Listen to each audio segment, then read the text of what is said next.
Куприянов Юрий Степанович, министр культуры и духовного развития Республики Саха-Якутия. Родился 9 апреля 1962 года в селе Бютейдях Мегино-Кангаласского района. Закончил Ленинградский государственный педагогический институт имени Герцена и Российскую академию государственной службы при президенте Российской Федерации. Кандидат экономических наук. Трудовую карьеру Юрий Куприянов начал учителем Маинской средней школе. В дальнейшем, вплоть до назначения в октябре министром культуры и духовного развития, наработал, как считают многие, огромный опыт работы в управленческих структурах, в том числе и в правительстве республики. Заслуги Юрия Степановича отмечены многими государственными наградами республики, почетным званием «Заслуженный работник народного хозяйства Республики Саха-Якутия».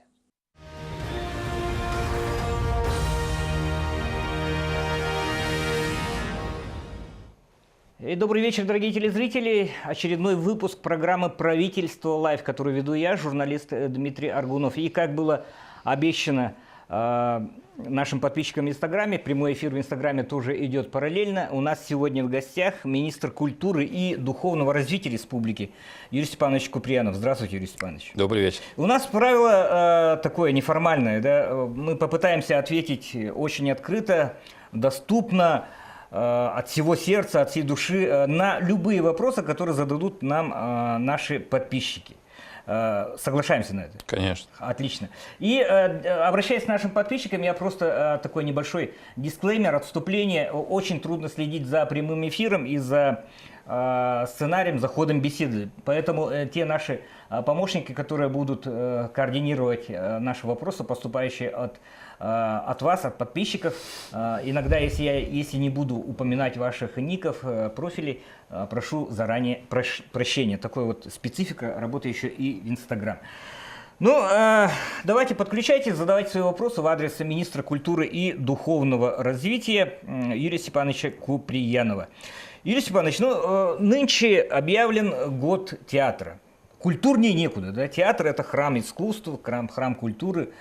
С какими деяниями встречает республика вот этот замечательный год, который, безусловно, всей творческая прослойка, она восприняла, наверное, на ура, или нет? Да, конечно.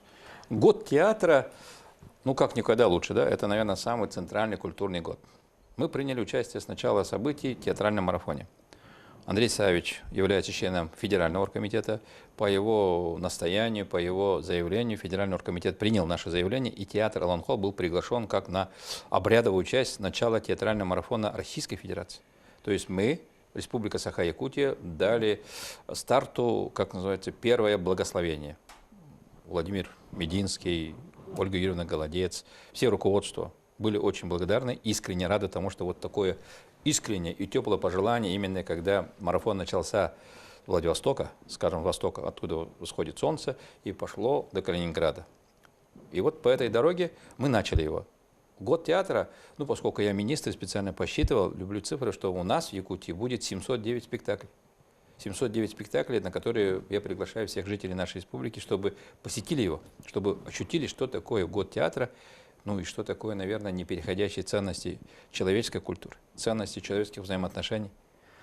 В этом году мы участвуем в «Золотой маске» снова. Было бы обидно, если бы мы не участвовали в этой, как сказать, Олимпе, таком, да, самом центральном месте. Это 8 апреля наш театр, Саха-театр, ставит спектакль «Мой друг Гамлет» Сергея Потапова в Москве. Значит, мы номинированы на «Золотую маску» на 4 номинации. Будет успех, какой-то получим, я думаю, что это будет самая высокая точка, которую мы должны в этом году занять. Мы участвуем в театральной олимпиаде. Наш молодой театр Алан-Холл включен как уникальных театров Российской Федерации, и он участвует в октябре месяце в Санкт-Петербурге, вернее летом, с лета до октября в Санкт-Петербурге в театральной олимпиаде. К нам приедет театр Вахтангова, то есть наш зритель, который в городе Якутске, не будет как бы чем-то там обделен, да, то есть Москва будет здесь у нас в Якутске. 14-го к нам приедет уже театральный марафон. Он прилетит из Чукотки, привезет нам его танцевальный, правда, коллектив «Эргерон». Билеты на первый день уже проданы. Русский театр организует эти гастроли. 17-го мы передаем эту эстафету Забайкальскому краю. И наш русский драматический театр с большим коллективом, 4 постановками летит туда на гастроли уже 15 числа этого года. То есть марафон, постановки, театральная жизнь в этом году будет максимально увеличена. Ну и кульминацией 27 марта, год, ну в смысле день, Международный день театров, мы завершим с 22 по 27 10-й наш юбилейный фестиваль «Желанный берег». Вот основные события. Но наши подписчики обращают внимание на удручающее состояние некоторых театров, в частности, театр куклы в городе Нерюнгри, да, когда спрашивают, запланирован там ремонт для того, чтобы зрители театра могли почувствовать себя в храме. Ну, давайте так начнем. Да, у нас удручающее состояние в некоторых театрах есть, ну, в большинстве, может, даже. Но в этом году и как бы наращивало, да, вот как бы, ну, шло по нарастающим как бы готовность этих вопросов. Надо готовить проектно-сметную документацию, экспертизу пройти, отвод участка, техническое задание и прочие вещи.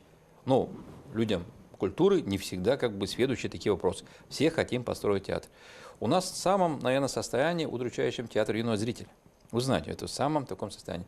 Но у нас сегодня нет отвода участка. Мы работаем с городом Якутском для того, чтобы нам отвели участок. Мы работаем над техническим заданием, которое мы сами делаем. И работаем над проектом, чтобы проектирование данного театра или замещение каким-то другим зданием, чтобы была реконструкция, было в эти годы.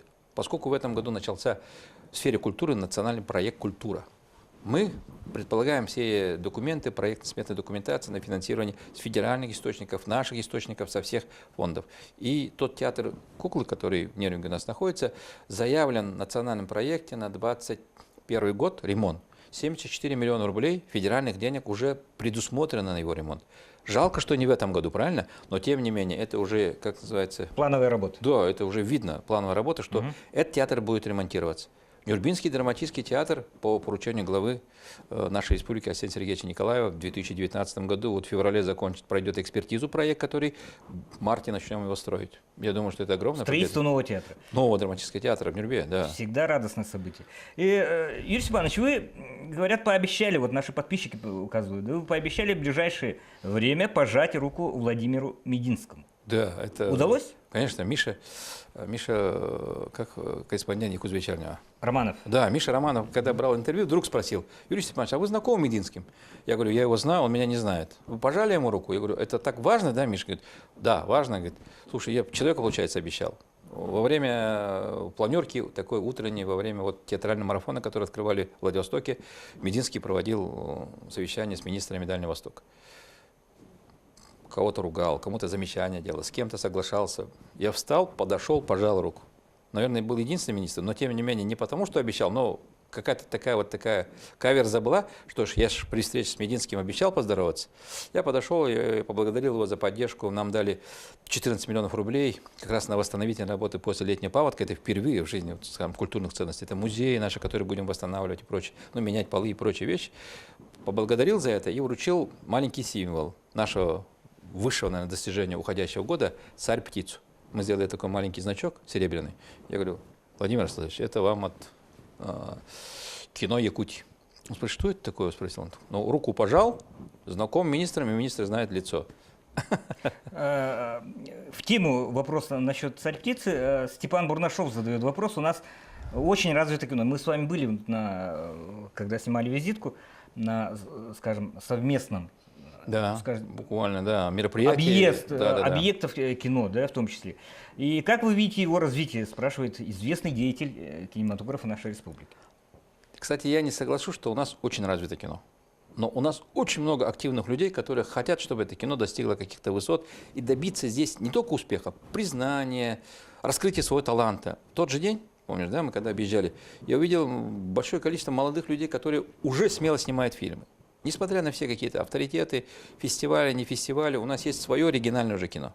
Вот эта вот ниша, которая есть, якутское кино на нашем родном якутском языке, я думаю, что вот она вот здесь у нас как бы и достижение, и развитие. «Кирелл» смотрели? Ну, Киша Луковцев уже там был, рассказывал. Вот «Кирелл» у нас самый прокатный фильм, который по Якутии получился, выручка 10 миллионов рублей. Почему нет? Хорошо. И в рамках вот этих 10-8 миллионов рублей, создавая фильмы в пределах там 2 миллионов рублей, мы создаем свою вот здесь нишу. Но уже сегодня ребята думают над тем, чтобы Саха-фильм вышел уже на как соседние регионы, чтобы был прокат не только якутский оригинальный, но шел бы и дальше. Но тогда нам надо делать дубляжи и прочие вещи. Мы победили фестиваль, то есть мы отметились там очень высоко, что у нас есть такое вид искусства, как кино, в котором есть якутский зритель, есть якутское кино, которое как бы уже дает миру оценить свое мировоззрение. Что такое вообще на самом деле кино? Да? Это вот, там он так и называется номинат «Человек и природа». Как мы, Якутия, видим природу и взаимоотношения человека с этой природой. Оно получило высокую оценку. Да, я согласен, что мы должны этот путь продолжить. Более того, Сардана Сивцева, если не ошибаюсь, она что-то была на совещании, говорила, она сегодня находится в Берлине. Мы участвуем уже на этих всех фестивальных и прочих просмотрах, не как просто Савина с фильмом, Сардана, да, Савина Сардана поехала от Сахафильма и представляет там на питчинге, попытается, чтобы на прокат Тойон Кыл, репетиция наша попала в какое-нибудь государство, там Германия где-то или Франция будет проходить смотреть. Я думаю, что это шаг вперед проката нашего фильма. У нас есть Петр Черяев, который развивает киносеть Якутии. Это очень сильное и хорошее направление. Мы же все зрители, чем больше зрителей, тем больше этого вида искусства. У нас есть кинотеатр «Синема», у нас есть кинотеатр «Лена», который входит в десятку лучших кинотеатров по посещаемости, по организации этой работы и оборачиваемости в Российской Федерации. Мы, почти что на начале пути развития большого якутского кино. У нас есть и исторические, у нас Тыгын Дархан, который выйдет, вот сегодня только встречался с Никитой Аржаковым, где-то в ноябре этого года они завершат все эти съемки, и фильм мы в начале следующего года ожидаем. Я не думаю, что мы выручим огромное количество денег, которые, может быть, вложено в этот фильм, но фильм объединил всех, кто снимался. У нас многие в районах, улусах люди ждут, когда появится этот фильм, для того, чтобы, возможно, и себя увидеть. Но и оценка образа Тыгын Дархана, человек, который объединил, там, скажем, наши народы, нашу республику в год консолидации, который объявил Асен Сергеевич, как никогда, если мы успеем в декабре показать широкому зрителю. Разные предложения есть в прокат.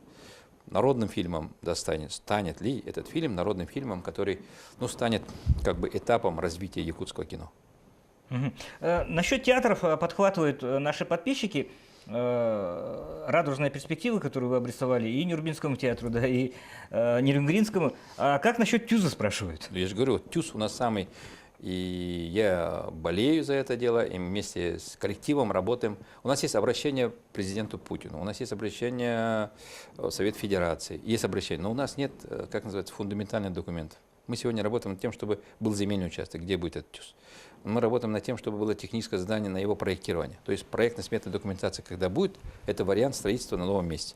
Второй вариант – разместиться на тех готовых помещениях, которые находятся в городе Якутске. Вот строится здание новое, да, Дома культуры где-то на Гагарина. Почему бы нам, как Министерство культуры, в целом не обратиться к городу Якутску, найти там нишу нашему театру? Все равно же кем-то надо занимать, какие-то деньги закладывать на то, чтобы это содержалось, правильно? И работало. Или вот есть дома, которые сегодня не функционируют по своему прямому назначению. Вот буквально недавно согласовали, глава поддержал, глава в год театра подарил, там, скажем, нашим заведениям, в которых вообще не было помещения театра эстрады, театра танца, вот выкупом помещения этого культурно-досугового центра Европа. Почему бы нет? Мы сегодня вкладываем туда маленькие, минимальные деньги, которые тратили на аренду театра эстрады, для того, чтобы театр эстрады туда обосновался, сделал небольшой маленький ремонт, для того, чтобы он начал жить и работать. В 2020 году, наверное, еще раз вложимся для того, чтобы был произведен ремонт и появился театр.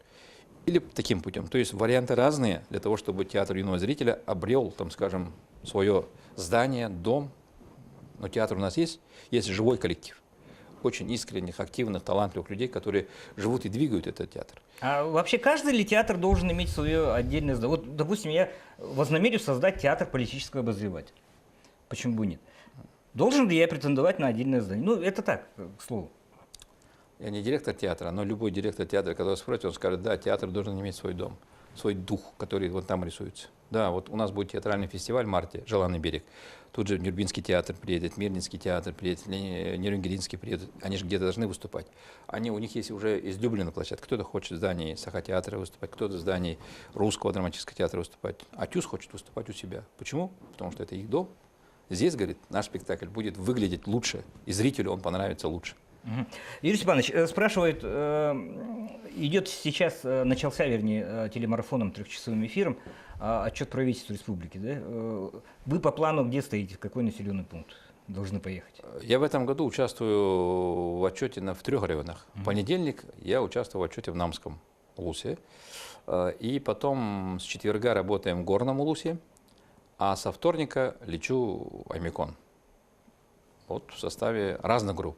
А Аймиконе у нас завершающий вот цикл, там сейчас у нас есть проблемные вопросы, там Торе, Уснери, возглавит этот отчет председатель правительства Владимир Викторович Солодов. То есть там в Намском улусе возглавляет нашу группу Антонина Борисовна Винокурова, Госкомцен, да, как бы Антония, она там куратор. А в Горном улусе у нас есть в республике еще распределение между министрами, кто является там координатором, куратором этого улуса. Вот я являюсь с этого года координатором, куратором Горного улуса.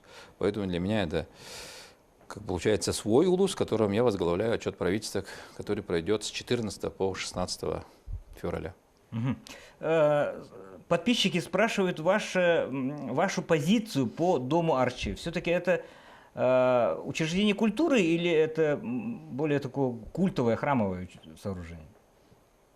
Ну, во-первых, это муниципальное здание, это не наш, ни один государственных театров, это, ну, позиция, наверное, кто хочет в этом театре. Арчи же, мне вообще вот импонирует то, что дом Арчи не стоит пустой. Он нашел свою нишу. Там есть люди, которые туда ходят как в свой дом. Я знаю, что там проходят обрядовые мероприятия, там проходят праздники, которые связаны с фольклором. Там проходили первые дни, даже вот, помните, там восхваление там карася, да, как вида байнайской добычи. Очень много народу собирало. Каждый дом, наверное, должен иметь своего зрителя и своего, как скажем, домочадца, который туда должен приходить.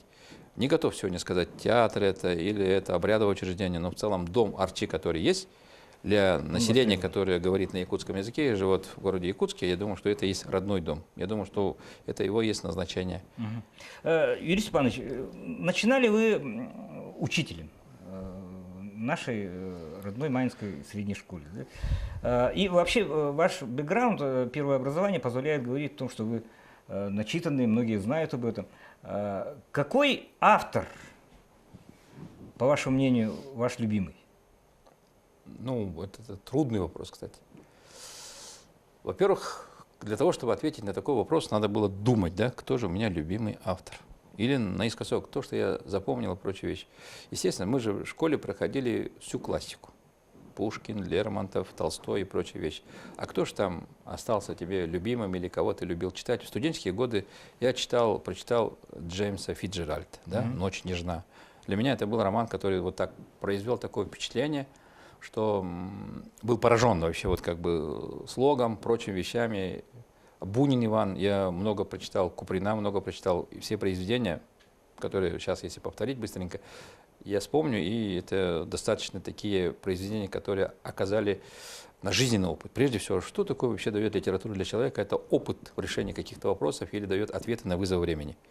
Ну, если вот так сказать, то Эрнест Хемингуэй, как бы вот «Старики моря», я думаю, что кто его читал, никто его не забудет, правильно? Это же школа жизни, которую мы когда-то прочитали и запомнили, и оставили в себе.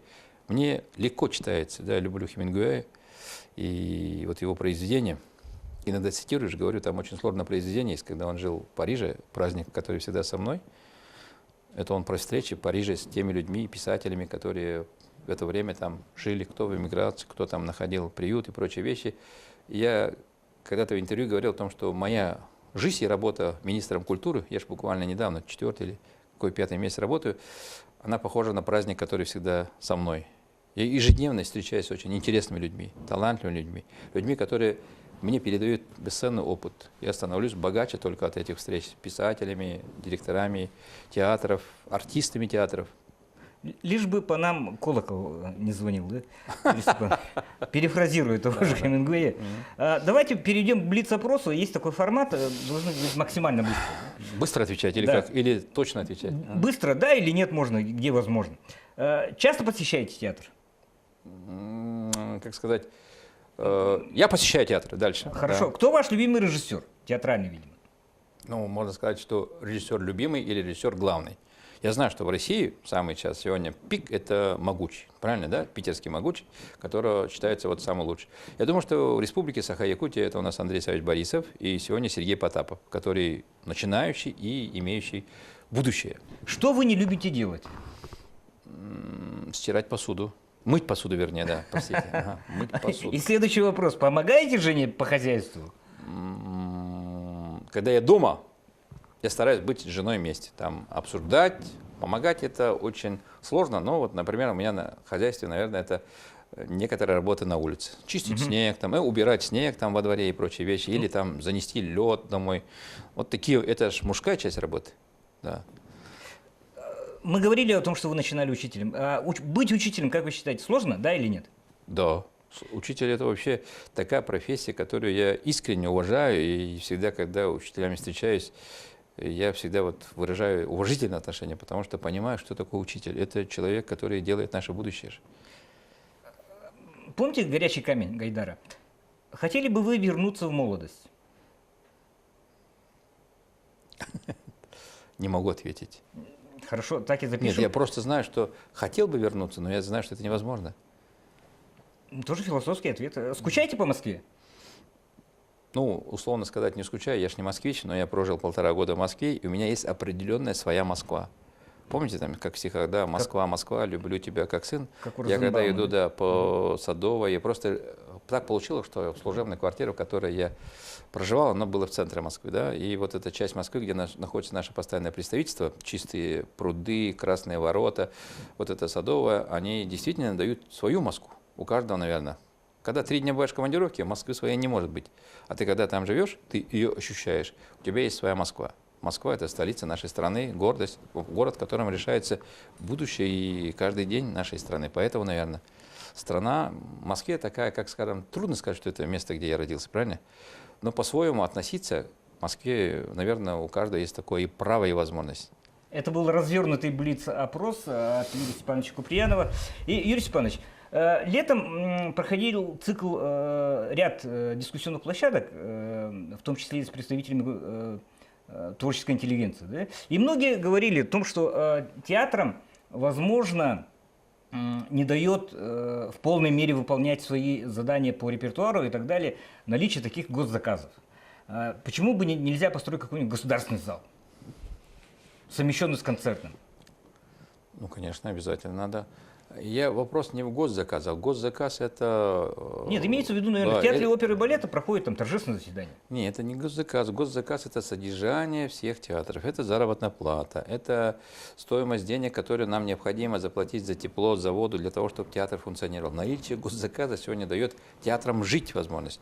А вот определенное количество дней, которые нам заказывают, ну, в смысле, сегодня приходит заказ проведения торжественных мероприятий, каких-либо, которые не связаны с театральной деятельностью, ограничивает возможность, скажем, этого театра увеличить фонд внебюджетных средств, который зарабатывает, репертуар немножко сокращает. Поэтому есть в республике такая потребность. Я знаю, что и глава ее знает, и глава, и правительство планирует о том, что у нас был определенный такой конгресс-холл для проведения торжественных таких вот мероприятий, не мешая, не нарушая там репертуар Саха-театра, Русского театра, нашего театра оперы и балета, Дома культуры Кулаковского, Дружбы народов, ну, которые основные цены, где размещается более там 500 человек. Ну, а он будет совместным, скажем так, функционалом обладать, в том числе и музыкальным? Потому что по акустике к нашим многим театрам есть нарекания тоже. Да, я уверен. Нет, есть у Алексея Сергеевича прямое поручение, что в 2022 году у нас в республике будет филармония. А что такое филармония? Филармония – это прежде всего музыка, это прежде всего ее звучание. Мы же когда вот культурный форум в Санкт-Петербург ездим, ну я был в этом году первый раз, Владимир Владимирович выступал без микрофона, на самом деле. Нам тоже надо иметь такой зал, где можно, чтобы музыканты, как говорят, Не подзвучивать, да? Да, нет, вообще человек, который занимается музыкой, он глохнет, когда нету звука в этом зале. Это не я сказал, это мой коллега по работе, федеральный человек, федеральный чиновник сказал: Юрий Степанович, вот то, что наличие этого, это не предмет роскоши, это предмет необходимости. У вас в республике очень много делается для того, чтобы республика была музыкальной. Вот тот проект, который Михаил Ефимович когда заложил, «Музыка для всех». Сегодня есть отчетность о том, что почти 70% наших детей в какой-то степени привлечены к искусству, вот к музыке, всем проектам, которые здесь есть. И детские школы искусств у нас есть в каждом районе, почти в некоторых основных поселках везде. 83 у нас детские школы искусств есть. И вот этот проект, он же делает новое поколение. Новое поколение тех людей, у которых больше раскрыты возможности, таланты, с которыми они пришли в этот мир, нежели у предыдущих поколений. Мы же помним, что кто до нас учился, кто до этого учился, чем они обладали. И вот это богатство талантов, оно вот есть задачи, которые сегодня руководство республики, глава республики ставит перед нами, о том, чтобы быть выше, признанным прорыв мирового пространства. И правильно, многие мои коллеги, соратники, там, руководители нашей республики, с которыми общался, считают, что этот прорыв скажем, мировое пространство, такие достижения, которые будут ценены мировой. Ближе всего сегодня стоит культура нашей республики. Подписчики наши спрашивают, хорошо, столица столицы, а как быть с сельскими клубами? Вот все мы помним, что клубы были средоточием жизни, культурной такой, да, многочисленные эстафеты культурные и так далее. Вот как быть сейчас?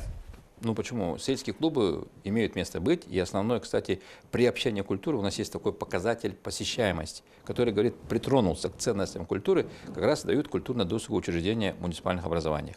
Почти половину, если не считать еще плюсом библиотеки. Самое большое, кстати, прикосновение к искусству, культуре дает библиотечная сеть. Мы ее должны обязательно сохранить и развивать. Учреждения, которые находятся в сельской местности, их почти у нас, наверное, 400 с лишним. У нас же 400, да, с лишним населенных поселений. Плюс еще участки есть, ну, думаю, где-то 500. Каждый новый не построим. Но у нас есть очень хорошее начало, как добрые дела. По добрым делам, если не ошибаюсь, порядка 14 объектов в этом году начали строительство. Это вот начало где-то 350 миллионов. Из них детские сады, там, как называется, сад, школы и прочее. А вот у нас учреждение культуры 14 объектов. Это плюсы. У нас строится дом культуры в Вилюйске. У нас строится дом культуры в Сунтарах. У нас строится дом культуры, будет строиться в Намцах, Барагонцах, в Мае. Из фонда будущих поколений, из частных инвесторов, которые вкладывают это деньги, и от денег, которые выручаются, там, скажем, из алмазной провинции, где есть свободные деньги, я поддерживаю всех глав, которые приняли такое решение, вкладывать их в развитие вот именно в сельской местности строительства в районных центрах домов культуры, а в сельской местности у нас добрые дела. Но есть в федеральной программе небольшая строка денег, которые дают на строительство домов культуры в сельской местности. В этом году, 2019, мы откроем в селе Джикимде, Горного Луса, один дом, введем, вернее, да, дом культуры, и в селе Сырдах у Салданского Луса. Это два мы получили за счет федеральных денег. И моя задача и задача министерства, чтобы вот этот проект строительства домов культуры в сельской местности мы продолжали. Правда, там есть ограничение с этого года сметных расходов, порядка 35-40 миллионов только дает федеральный центр. Но поскольку мы не вкладываемся в этот ценник, да, получается, нам надо строить или дома, которые вкладываются в это, плюс 8% софинансирования республики, или софинансирование должно быть 50 на 50. Для того, чтобы, поскольку у нас дома культуры в каждой местности стоят достаточно дорого, учитывая сейсмоустойчивость, свайное поле, завоз материалов и прочие вещи. Сегодня сметы, порядка почти все за 80 миллионов рублей. Как продолжить, чтобы мы оттуда получали федеральные деньги? Вот это как бы искусство принимать управленческое решение правительства нашей республики, Министерства культуры. Ведь правительство – это же командная работа. У нас есть Владимир Викторович, который согласует наши решения, который утверждает наши решения, наши предложения. И наши решения, предложения должны же в общую концепцию выстраиваться правильно. Министерство экономики, Министерство финансов, председатель правительства, первый заместитель председателя правительства. Это все вот как бы моя такая задача для министерства, для руководителя министерства. Вот здесь быть в ракурсе всех событий, чтобы не идти неправильным путем. Правильный путь всегда определяет принятие решения, а в конечном итоге результат. Юрий Степанович, у нас буквально 1,5 минуты остается, да, очень кратко. А как быть с цифровизацией культуры? Все-таки культура же не должна идти в позицию догоняющую. Я думаю, что здесь не будем догоняющим. У нас есть сегодня библиотека, да, национальная. У нас есть вот библиотека, которая, наверное, стоит на первом месте нашей культуры, которая вот делает цифровизацию всей тех ценностей, которые на сегодняшний день там имеются. У нас есть виртуальный музей, Национальный художественный музей. Это вот есть, как сказать, основа, да, где мы достигаем наибольших показателей посещения. У нас впереди создание, работа, участие в конкурсе федеральным созданием виртуального кинозала, виртуального театра, виртуальной консерватории или филармонии. Да? У нас же есть филармония. Да? Работа море. Впереди заявочная кампания, участие в этой кампании, а потом уже привлечение этого количества людей. Потому что все же сейчас сидят в интернете, все хотят, чтобы это было удобно. Да? Неважно, куда я иду. Очень коротко, четверостишие любимого стихотворения, и мы на этом заканчиваем. Это вообще резкий такой вопрос. Что я скажу для того, чтобы всем было приятно и хорошо? Да, у меня есть стихи, которые я люблю и всегда помню. Это Моисей Ефимов, она называется «Душа человека». Да? Душа человека прекрасна. Распахнута настежь она, мир песен, и свежестью утро полна. И хочется утренней птицей весеннее небо обнять, и хочется спелую ягодой румянить речной косогор, и снежную белую скатертью зимою порадовать взор. душа человека всесильна, подвластна и все бытие, и как поздняя осень обильна, извечная щедрость ее.